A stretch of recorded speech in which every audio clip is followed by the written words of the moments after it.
እኔ ከፓስተር ቸሬ የተማርኩት ትንሽ እንትኑ ቪዲዮዎቹ በጣም ረቂቅ የሆኑ ለትዳር የሚሆኑ ነገሮችን ሁሌ ያወራል። ትዳር አፍራሽ የሆኑ ቃሎች ምኖች ናቸው ብሎ ገንዝቦ ያወራል። አንዳንድ ጊዜ ሴት ልጆች ምን ይሆናሉ? ይወልዳሉ። ሲወልዱ ደግሞ ማንነታቸው ይከሳል። ሰው ነው ቆርጦ የወጣው ሰው ነው። ደሟን ነው አፍስሳ የወለደችው፣ ደሟን ነው ተሸክማ የወለደችው። ደግሞ 9 ወር ቀላል አይደለም። በውስጧ ላይ ተሸክማ መልሳ ደግሞ ስትወልድ ይከሳል ማንነቷ። ከከሳ በኋላ ወንድ ምንን ያያል? ቅድም ትላንትና ያያትን እንዳለ ላያያት ይችላል። ትላንትና ያያትን ነገሮች ላያያት ይችላል። የፊት ክስተት፣ የራስ ድካም ምናምን ይመጣል። የልጅ ማሳደግ ይመጣል። ከዛ ሰዓት ነው ዞር ብሎ ሌላዋን ያያል።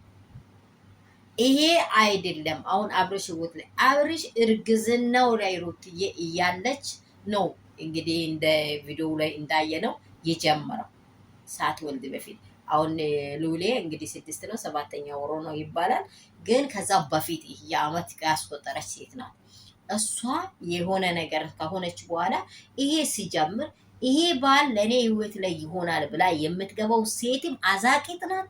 የሚሄድ ራሱ አዛቂት ነው። ገብቷችኋል? እኔ ይሄ ሰውዬው ሲያስተምር ቁጭ ብላችሁ ተብላችሁ ከሆነ በጣም ረቂቅ የሆነ ትምህርት ያስተምራል። በእውነት በኋላ ፎቶውን እንትን ያደርግላችኋል። ማታውቁት ገብታችሁ ፔጁ ላይ ማየት ትችላላችሁ። ምክንያቱም የትዳር መንስኤ ምንድን ነው ካላችሁ የሴት ልጅ የመጀመሪያ ሁኔታዋ እየቀያየረ ሲመጣ ወንድ ልጅ ይቀየራል። ሴትም እንደዛው መጀመሪያ ከባሏ ጋር የሆነ ነገር መልካም ነገር እያሳየች የጀመረች ሴት መጥፎ ልምድ በርጋ ወጣ የሆነ ሆቴል የሆነ እንትን ግብዣ ከጀመረች እሷ ሴት ልጅ መጨረሻው ውርደት ነው፣ ክብር አይደለም። የገዛ ምስቱን ትክክለኛ ምስቱን የልጅ እናቱን አስጥሎ ሎምቦጩን ዘርግቶ አሁን እስከምል ደረጃ ያደረገው አብርሃምን ይህንን አዛቅጥ መከተል ነው። ነግሬያችኋለሁ። ባለፈው የሰራሁት ቪዲዮ ነው። አብርሽ እንኳን ይህንን ትዳር አይደለም በዚህ ትዳር በ10 በመቶ ሴቶች ላይ አትቆምም ብያለሁ። ጀምሯላ እሱ ጀምሯል። በቃ ወደዛ ማሄድ መጀምሯል። ያችንም እንደዚህ ያችንም እንደዚህ። ይሄ አንድ ጊዜ ፍሬም ተናግረው ሰምታችሁ ከሆነ የፍሬም ቪዲዮ ላይ ገብታችሁ ስትሰሙ ለዘርዘር ጠንቅ ነው ያሳደርከው ብሏል። አይሆንም። የማንኛውም ሰው ስህተት አይሰራም አይደለም። ሁሉም ስህተተኛ ነው። ግን ከስህተቱ ቤቴን ብሎ የማይመለስ ከሆነ ወንድ ልጅ ከተሳሳተ የማይመለስ ነው። ዝበት ነው በቃ። ግን ሄርሜላ ቀስ እያደረገች ሆዱን ወሰደችው። ከዛ በኋላ ከሩታ ህይወት አስወጣችው። ሁለቱም ምን ሆኑ? ገደል ገቡ። እሷ እዛ ጋር ያለው ትዳር ላይ ያልሞለች፣ ከሱ ጋር ያልኖረች። አሁን እየሆነ ያለው ነገሮች ምንድን ነው? ምን ይመስላችኋል? ይሄ ከትዳር እናቱ ላይ ይሄ ፍርድ በቃ እስከምትማላ እስከምትናገር ድረስ ወንድሙን እስከሚያሳስር ድረስ እስከዚህ ያደረሰው ነገር ምንድን ነው ካላችሁ ውርደት ነው፣ ክብር አይደለም። እባካችሁ ዛሬ ሴት ልጆች በእግዚአብሔር ይዣለሁ። በእውነት ወንድ ልጅ ሴት ልጅ ካለችው ራቂ ሂቴ። እኔ ሙሉ በሙሉ ለምን ቁጭ ብያለሁ? ጽድት ያለ ማንነቴን ይዤ እዛም ተለካክፉ መጥቶ እቅፍ አድርገሽ አድረሽ አንቺም ነገር እንደሱ ነው። ልጁም እንደዚህ ነው። ዘርዘሩም እንደዚህ ነው። ሲተት አይኖርም አይደለም። አንድ ሰው አንዴ ሲተት ይሰራል። ከሲተቱ መመለስ ነው ፈጣሪ ራሱ የሚናገረው። እግዚአብሔር የሚናገረው ሰው ከሲተቱ መመለስ ነው። ሲተቱን እየደጋገመ አሜሪካውና ሲተቱን እየጨማመረ አሜሪካውና ምንድነው የሚሆነው? እየየ ነው በቃ ቁጭ ብሎ ማልቀስ ነው የሚሆነው። ግን ሄርሜላ በህይወቱ ላይ ተጫወተችበት። እቃ ነው ያደረገችው። በቃ አብርሽ በእውነት እንደዚህ ቴኒስ ነው የተጫወተ። በየስፍራ ላይ ቁጭ ብላ ይኸው በስልኳ ታየዋለች። ግን እሱን እንዴት እያደረገች ነው? አሁን ተምረሃል አብርሽ፣ ተምረሃል፣ ተገንዝበሃል። ሰላም ቤተሰብ እንደምን አላችሁ? ሁሉ ሰላም፣ ሁሉ መልካም ነው ወይ?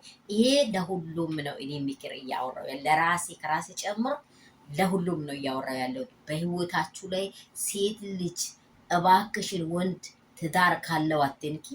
ወንድ ደግሞ ትዳር ካላት ሴቷ አትንካ፣ አትለይ።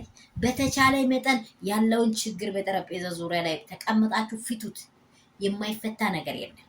ሰላማችሁ ባላችሁት ዓለም ብዝትና ትርፍርፍ ይበልላችሁ። የሚወዳችሁ የሚያከብራችሁ የአባቴ ልጆች እንዴት ናችሁ? ሁላችሁንም ወዳችኋለሁ። በሀገር ውስጥ ያላችሁ ከሀገር ውጭ ያላችሁ በእግዚአብሔር ስም ያላችሁበት ስፍራ ላይ እግዚአብሔርን ጸልዩ። ይሄ በምድር ላይ እየሆነ ያለ እየተከሰተ ድራማም መልክ ይሁን ይሄ ቢዝነስም ይሁን ግን ትክክለኛ ሪሊ በሰዎች ላይ እየታየ ያለ ነገር ነው፣ እያየን ያለ ነው። እኔ ቁጭ ብዬ አንዳንድ እገነዘባለሁ። በእውነት ይሄ ነገሮች በህይወቱ ሁሉ ላይ ነው ተይዞ ያለው።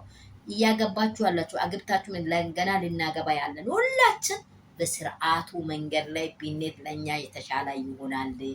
ወዳችሁ ያከብራችሁ። ይሄ ከተመቻችሁ ላይክ ሼር ሰብስክራይብ እያደረጋችሁ ቤተሰቡ ነው። ቪዲዮ ዩቲዩብ ምን ተመቷል። ኧረ እየታየ አይደለም። ኧረ እኔ በቃ ወሮ ነው እኮ እንደው 1000 ሳልገባ እባካችሁ የመዳም ቅመሞቼ ውዶቼ ሀገር ውስጥ ያላችሁ እባካችሁ ለብዙ ሰው ሼር አድርጉ፣ ላይክ አድርጉ፣ ሰብስክራይብ አድርጉ። ሌሎችም እንዳደጉ ደግሞ እኛንም አሳድጉ። ያለንበት በስደት ምድር አብረን እየተማረን አብረን ደግሞ ክፉን እየተቃወመን መልካምን እያዘን ወደፊት እንሂድ። ሩታዬ እውነት አብርሽን በጣም ከባድ ውስጥ ጥሎታል። ሄርሜላ ደግሞ እስካሁን የተገኘችው ነገሮች ፍንጮች አሉ። ግን ኖርማሊ ይቺ ሴት መታ ከሱ ጋር ትኖራለች ወይ? ህይወቷን ትቀጥላለች ወይ?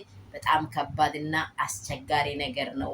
በህይወቴ ላይ የምታሳድረው ለልጅህ የምታሳድረው ማላ የምታስገባው እባክህን እውነት እኔ ትላንትም ሰሞኑም እያልኩ ያለሁት ምንድነው ለልጅህ እንዳይተላለፍ ንስሐ ግባ። በእውነት ለዚች ምስት የበደልከውን በደል ንስሐ ግባ። ህይወቴ በከንቱ መንገድ ላይ እየሄዳ ነው እላለሁ። ወዳችሁ ያከብራችሁ ውዶች